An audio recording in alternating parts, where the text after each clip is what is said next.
ఈ రోజు మీ ఇంటికి వెళ్ళి కూడా మీ పిల్లలకు అదే చెప్పుకుంటారు. ఏ సార్ అదే చెప్తారు, ఇవన్నీ పెట్టుకోకరా నేను చేస్తా గానీ నువ్వైతే చదువుకో అంటారు. అవునా కాదా? నాకు కూడా మా వాళ్ళు అదే చెప్పారు, నువ్వైతే చదువుకో అన్నారు. నేను ఈ బుక్ నుంచి మొదలు పెట్టి అన్ని బుక్కులు చదివిన. ఏ సార్ సో చదువుతే ఏమొస్తుంది అంటే జాబ్ వచ్చింది. జాబ్ వచ్చిన తర్వాత ఫస్ట్ పోస్టింగ్ కూకట్పల్లి పిఎస్ లో ఫస్ట్ పోస్టింగ్ వచ్చింది. వస్తే ఏమైంది అంటే నెల జీతం ఫస్ట్ జీతం వచ్చింది.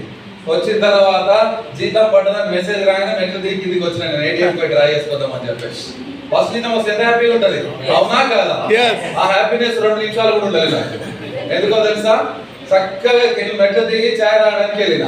ఆ పక్కన బజ్జీల షాప్ ఉండే. వాడు అన్నాడు, ఏం సార్ ఈరోజు ఎప్పుడు లేదు ఖుషిగా ఉన్నావు అని అన్నాడు.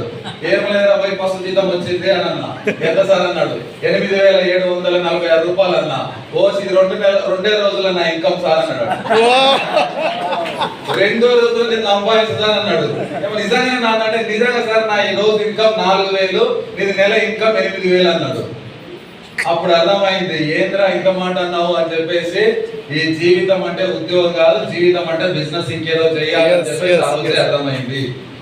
సో సార్ ఇది సినిమా కాదు, మీరు ఇట్లా ఉంటుంది చూడు. వాళ్ళ సినిమా చూస్తే టికెట్ పెట్టుకొని 2 రోజులు మోటివేషన్ ఉంటుంది. సో హ్యాపీగా 32 పనులు బయట పెట్టి నవ్వుకుంటూ కొద్దిగా హ్యాపీగా ఉండండి. ఇంట్లో ఎందుకైతే హ్యాపీగా ఉంటాం కదా, ఇంట్లో ఉంటాం హ్యాపీగా. మీకు చెప్తున్నా అలా కాదు. అవునా కదా? ఇంట్లో నవ్వినా ఎందుకు నవ్వినా అంటారు. అవునా కదా? ఏడ్చినా ఆడదాంలోకి ఎందుకు ఏడుస్తున్నావు అంటారు. అధికారులు లేరు కాబట్టి కొద్దిగా యథార్థంగా హ్యాపీగా ఉంటారు. అదనంగా సేపు నవ్వుకోవాలి సార్, ఏదో కోల్పోయినట్టు ఉంటుంది. సార్ మీరు గుర్రాన్ని చూసి నాకు భయం అవుతుంది. అర్థమైందా? సో హ్యాపీగా ఉంటేనే మనకు అర్థమవుతుంది. హ్యాపీగా లేము అని అంటే ఈ ఆలోచనలు ఇంకేడో ఉన్నాయని అర్థం. Yes or no? సో ఆ బజ్జీల బండోడు నా కళ్ళు తెరిపించింది. తెరిపించిన తర్వాత ఇంకేదో చేయాలని ఆలోచించుకుంటూ, సో మా భార్య గోల్డ్ కూడా బ్యాంక్ లో పెట్టి ఒక క్యాబ్ తీసుకున్నా, 4 పైల కారు.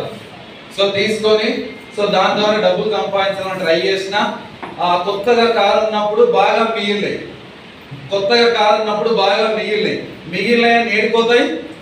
ఈఎంఐ ఉంటాయి. బాగున్నది, వెరీ గుడ్. బాగా తెలుసు, మిగిలిన అన్ని కూడా ఈఎంఐ అయిపోయినాయి. ఆ అమ్మాయి తెరిపోయిన తర్వాత ఏమైంది,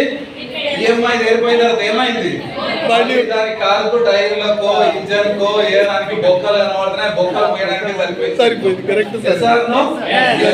ఇట్లా గడుపుతుంటే ఏమైంది అంటే, ఇది కాదు నాయన జీవితం మారే పరిస్థితి, ఇంకేదో తీసుకోవాలి అని అంటే చాలా మంది ఏం చేస్తారు అంటే మంచిది ఇంటికి వస్తే అనుమానిస్తాం. అవునా కదా? నేను కూడా అదే పని చేసిన. అవకాశం 2018లో వచ్చింది వెస్టేజ్ అనే అవకాశం. వచ్చిన తర్వాత నేను ఎట్లా చూసినాను అంటే, ఇవాళ మన ఇంటికి వచ్చిర్రు అనుకో, ఎట్లా చూస్తాం వాళ్ళను? కిందికి వెళ్ళి ఏం చేసేదా ఇది అంటమా లేదా? Yes or no?